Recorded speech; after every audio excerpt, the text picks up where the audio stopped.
everyone. Dustin Heisler here from Government Technology Magazine. We're breaking down, or in case you missed it this week, we've got a special episode dedicated to some of our winners from the 2024 State of GovTech event that took place just back in September. Seems like just yesterday in Kansas City. Now, these companies all had the opportunity to share what they were doing in the market and the innovations that they were driving forth to government. And out of 23 participants, we have landed with 5 of the rock stars that had the most innovative and promising GovTech technologies, as judged by all of the great judges that participated in that event. Now, the way it's going to work today, it's going to be a little bit different. So rather than me kind of digging into questions, we're going to give each of them an opportunity to share with you their pitch for their company in the market, the problems that they're solving. I'm going to come in sporadically and introduce the next one. And then we'll round up at the end with a question for all of them. So we're going to go ahead and get started with our first company, Fordje. We've got Jillian Wildfire here to break it down. Jillian, thanks for joining us, and the floor is yours. Thank you so much for having me. Hi, I'm Jillian Wildfire, CEO of Fordje, and we are clarifying city codes so everybody can build faster. And that means energy, that means commercial, that means residential. Next slide, please. So everybody's had to deal with city codes before. I know I had to get some structural work done on my house. So I did a bunch of research. I submitted my structural permit and it got approved, which was great. And then I submitted my fire permit and they rejected it. And when I asked them why, they said, oh, well, we don't believe your structural information is correct. And I said, no, they approved it already. And they said, oh, well, we don't believe that what they said was correct. So I had to work between the fire codes and the structural codes, make those two departments spend time, 9 months, in fact, talking to each other to agree on their own city codes, which was incredibly painful.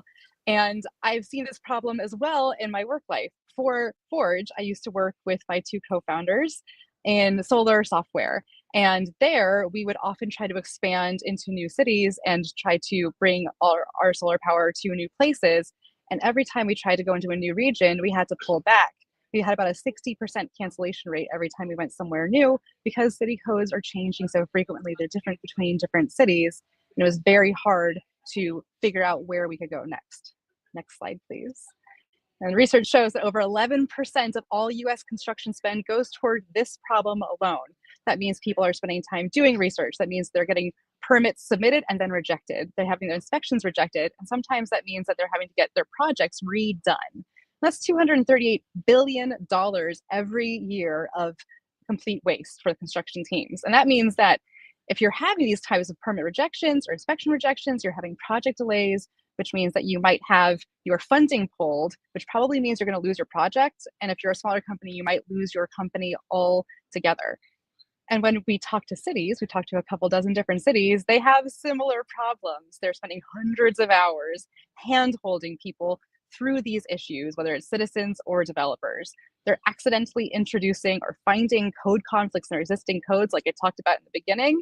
And then they, like developers, would love a national repository of codes where they can quickly go see what's successful in other cities and then put that and adapt that into their own codes rather than spending $100,000 on a consultant in a year or spending many, many days trying to do the research themselves with similar cities. So enter Fordje. We are AI to update and clarify city codes. It's pretty simple.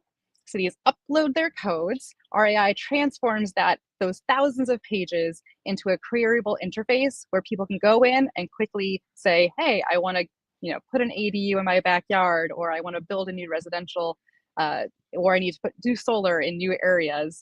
And we'll spit out a summary that anybody can understand and that they can use and dive down deeper and get more information so that they can feel confident in whatever projects they're doing. And then they can meet the city with a very informed perspective. And because that's saving cities hundreds of hours on hand-holding, they're going to keep their codes up to date, and then developers can feel confident the information they have is accurate and they can move forward with those projects really well. And when we've spoken with some of our design partners, GAF Energy, for example, they have said that often this would take them hours of work when they're looking to look in new regions.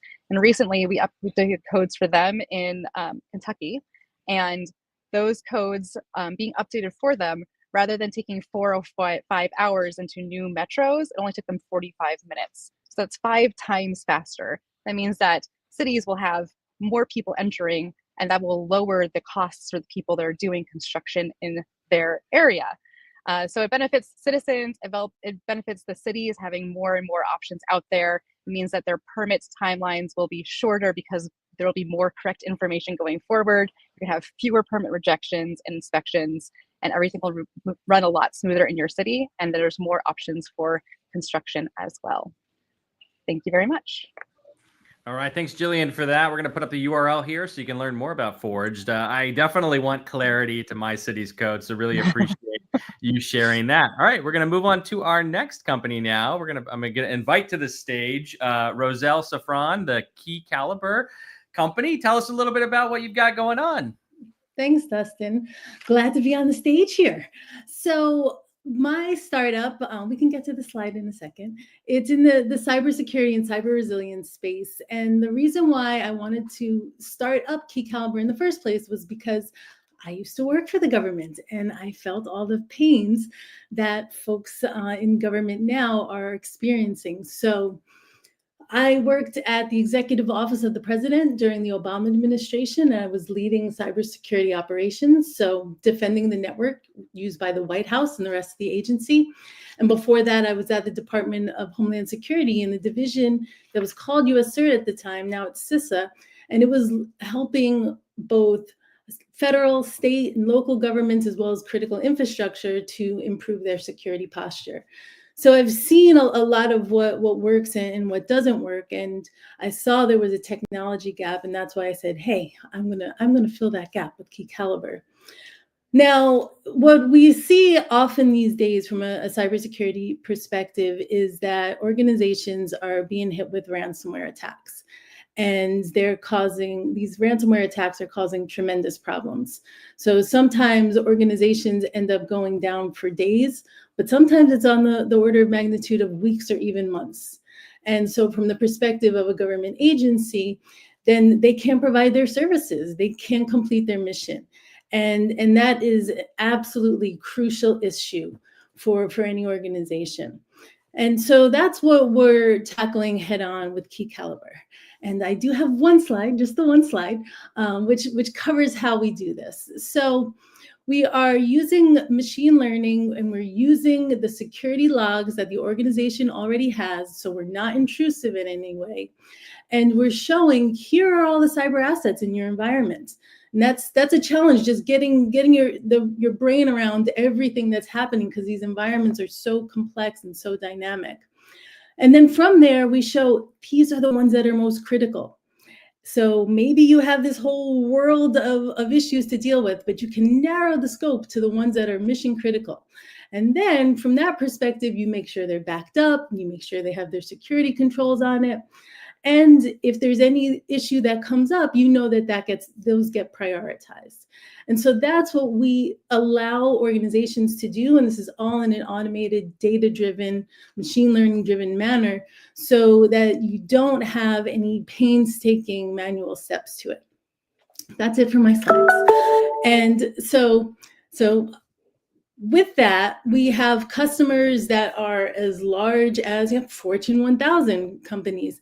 And we also have smaller ones as well, because this type of problem of not being cyber resilient, it stretches for organizations of all different sizes. And beyond that, if you are working with a service provider, if you've outsourced your IT, or you've outsourced your security functions, we work with those service providers as well. So we team up, and under the hood, they have KeyCaliber technology that they're offering to their clients. And we can do a one-time assessment, so you can see a snapshot of, okay, here's how I'm doing right now, and get some lay of the land and an understanding of what needs to be done in the here and now. And we can also do a full deployment where you're getting this information continuously, because as your environment changes, then you're going to want to be able to adjust to make sure that you're reducing that cyber risk and improving your security posture. So that's what we focus on, and I'm happy to speak with any folks who might be interested in learning more about KeyCaliber. Our website is there. You can also reach out to me on LinkedIn, And my email is roselle@KeyCaliber.com. Thank you. Take care. Roselle, thanks so much for that. Cybersecurity is one of the hottest things and still the top priority. So such a critical issue, and appreciate you breaking down what you're doing there. Next up, I'm going to invite Erica Olson with Madison AI to the table to tell us what you're doing for GovTech. I love it. Dustin, so excited to be on the stage with my fellow colleagues and fellow startups, all really focused on how can we leverage AI to help run government more efficiently, more effectively, and quite frankly, to transform our community. So super excited to be here. So what's up with Madison AI? So let's start first. Why do we call our product Madison AI? We named it after James Madison, who, of course, as one of our founding fathers, super focused on good governance. And my work in local government over the past 20 years and co-creating this solution with local government, we found that one of the biggest pain points is the administrative burden.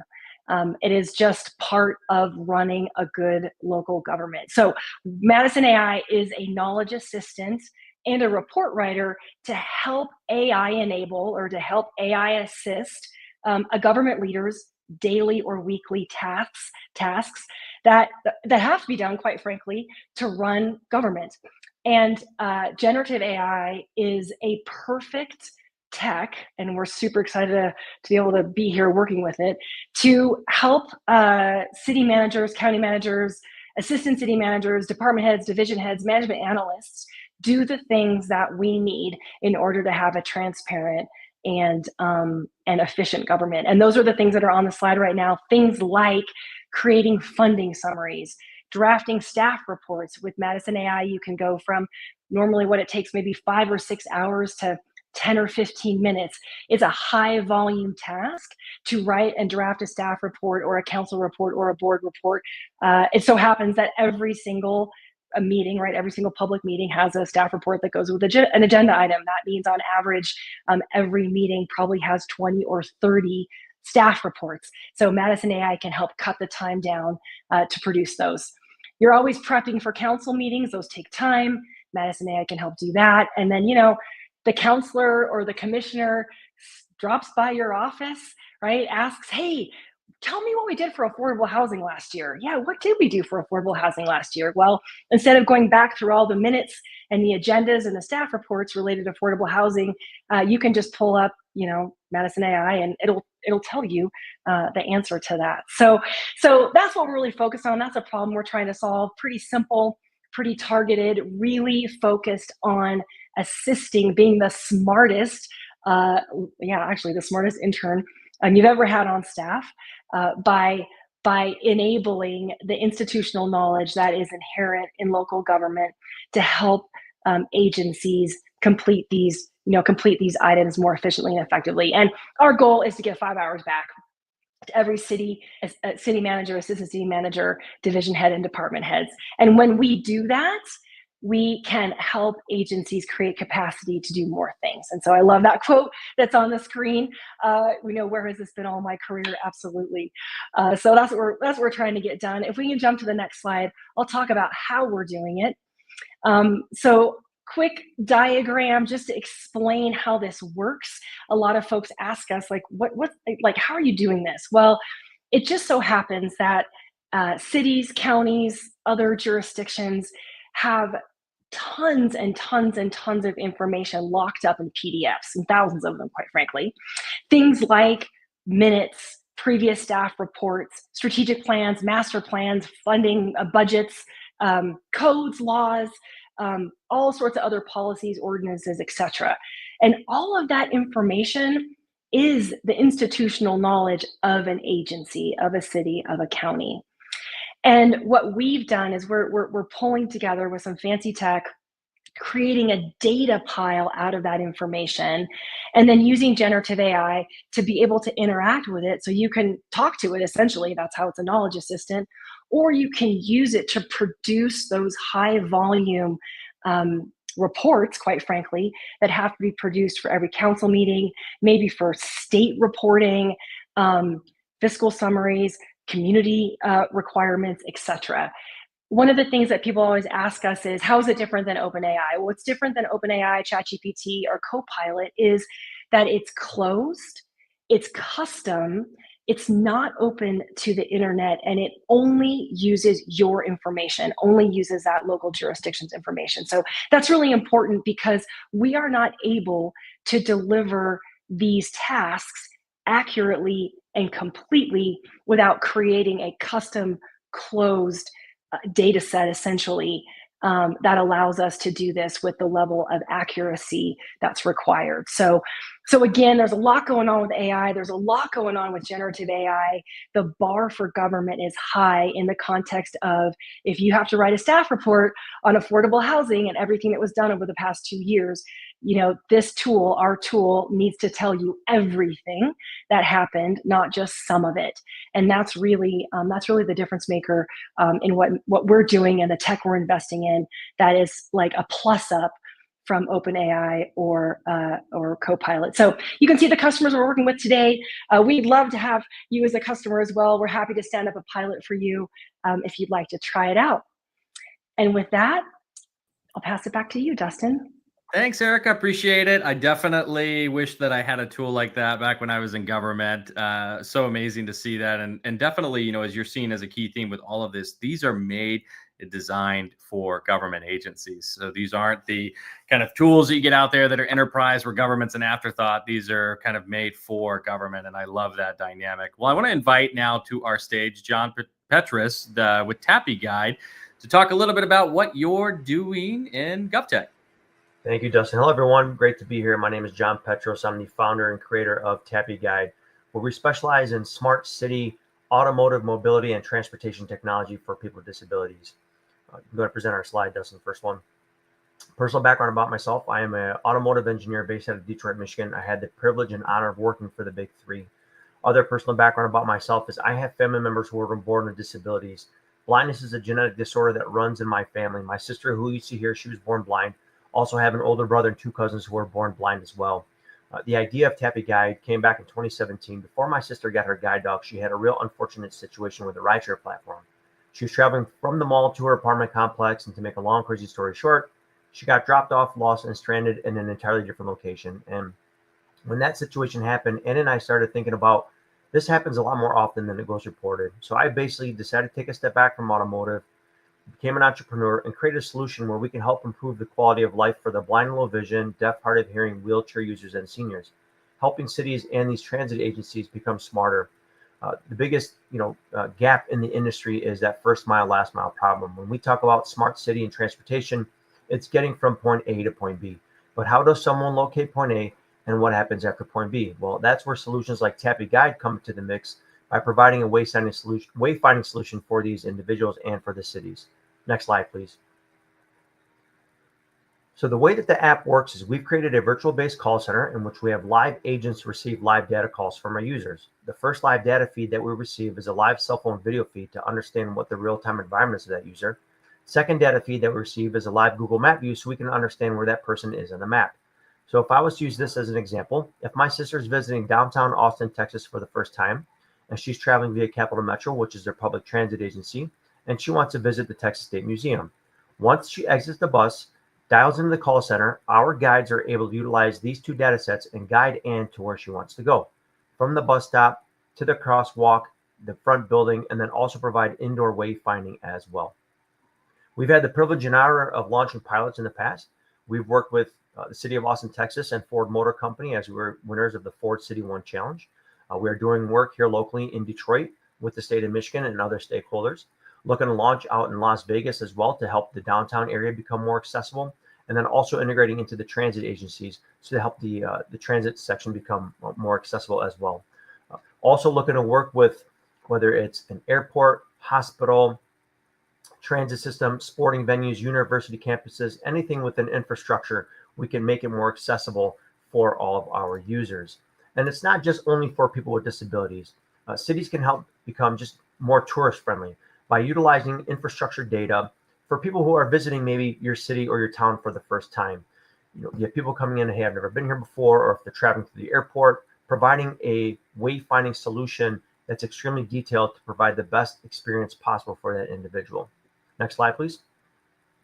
So as we continue to grow, we're looking to work with different automotive companies to help the vehicle become more accessible. Autonomy vehicles as well is a big thing in some cities, helping users interact with these vehicles, locate them, and utilize them. Working with different city resources. Like I said, we have the privilege and honor of running all these great pilots and continue to work more. Accessibility is, a big hot topic right now. Most importantly, whenever we work with cities and governments, we work directly with disability organizations in those pilot areas. We host workshops with those organizations. We get key points of indication and data for these users, backfeed all that user experience to the city to let them know where they can improve. So that is Tappy Guide. I appreciate everyone to connect, reach out, and we can further discuss. Thank you for your time, everyone. Thanks, John. This is such an important area of focus as we look at the rise of all of these new types of technologies. We have to kind of keep accessibility in mind, and I love that applied to the built environment. And our last GovTech startup here is Voting Buddy. So I'm going to invite Dwight Williams or Dr. Dwight here to the table to break it down for us. Good to see you. Hey, it's great to be with you. Yeah, thank you so much for having me today. I am just really looking forward to sharing with what we're doing at Voting Buddy. So you say, well, what is Voting Buddy? Well, basically, Voting Buddy is a tool that can be used. Let's just take a step back. The election was this week. And for most of us, you went into the voting booth and you went to say, hey, I'd like to cast my vote. And you looked, if you did your due diligence, you might have known maybe 3 or 4 names on the ballot. Over half the names you were probably thinking, I have no idea who they are. And so Voting Buddy is here to solve that problem. With Voting Buddy, you answer a few quick questions and you enter your address. And then what Voting Buddy will do is it'll take that address and it will use your answers. And it's essentially like a dating app, but instead of matching you with romantic partners, it'll take your answers and match you with politicians that are like-minded, specifically within your voting districts. So you say, okay, well, exactly how do you go about doing that? Well, first of all, my background, I'm an engineer, nuclear engineering specifically. My PhD is in nuclear engineering, but I'd say I always have had a passion for politics. So when I started as a professor at MIT, I started in the nuclear engineering department, but by the time I left, I was a professor of nuclear engineering and a professor of political science. So basically what Voting Buddy does is it takes the engineering background, couples it with the political science aspects, and is able to produce those results. We ran our pilot in 2022, and we were deemed objective, impartial by the politicians, by voters, by the news media, and by academics all across the board. And as a result, we actually have been invited into the classroom. So this year, we're actually in the classroom with our objective analysis and our objective categorizations within political science to help high schoolers and middle schoolers learn about the political issues in an objective way, politics, elections, and voting, and all of that. So you say, okay, well, that's great for the voters. So what's the business aspect and how do you help the governance and politicians? Well, it turns out that, and next slide. Next slide. Okay, great. Yeah, and we can go one more slide beyond that. Okay, and one more. Great, yeah, perfect. Okay, so yeah, what you end up getting with the voters that are actually taking the quiz, we're able to anonymize that data and systematize it. And as you see in the black chart there, if you're a politician, then now we can provide anonymized data to you about your specific constituents. Of course, if you're a governing entity, then we can now provide information to you about the actual people in your voting district. So what that means is, for example, you can know if African-American males between the age of 50 and 60 are socially conservative and fiscally liberal. And so we can actually provide that information to you. And one of the feedback points that we got back in 2022 is once voters are matched with politicians, they wanted to go a step further, which is what we're providing in this newest edition of Voting Buddy. And in this newest edition of Voting Buddy, once you get matched, you can click a button and you can follow that politician. You can click another button. You can instant message the politician, and another button, which we're still building out. You'll be able to donate to that politician. So again, you can take the quiz having no idea who's available. And by the time you finish your 5 or 10 minutes with Voting Buddy, you've actually been able to donate to a politician. What we learned with our AI is that Voting Buddy is a lot more powerful than we were thinking, because again, with all of the information about constituents that we're able to anonymize and systematize, we're now actually able to help or just across the board when it comes to governing bodies and governing entities. You can again have exact pulse of what your constituents are thinking, an exact pulse of what you as you can receive messages from them. And so again, that's what we're doing at Voting Buddy. We're really looking forward to what the future holds. And right now, just the way you can understand our business model, we basically have done the US proper and all of the states at the state level.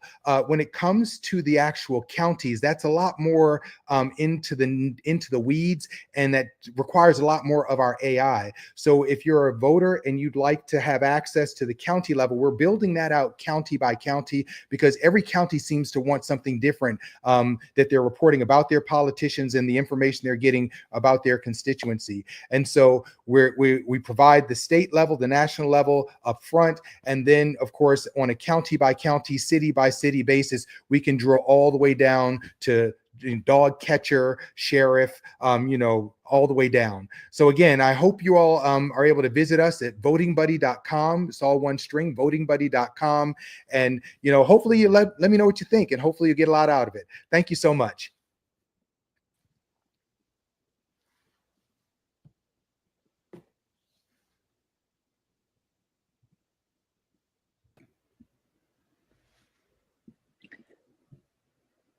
Dustin, I think you're on mute.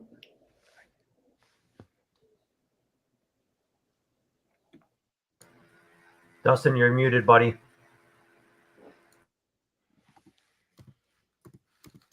Well, I guess I fell victim to the dreaded mute button there. So I'm super excited. I was so excited you couldn't even hear me. Good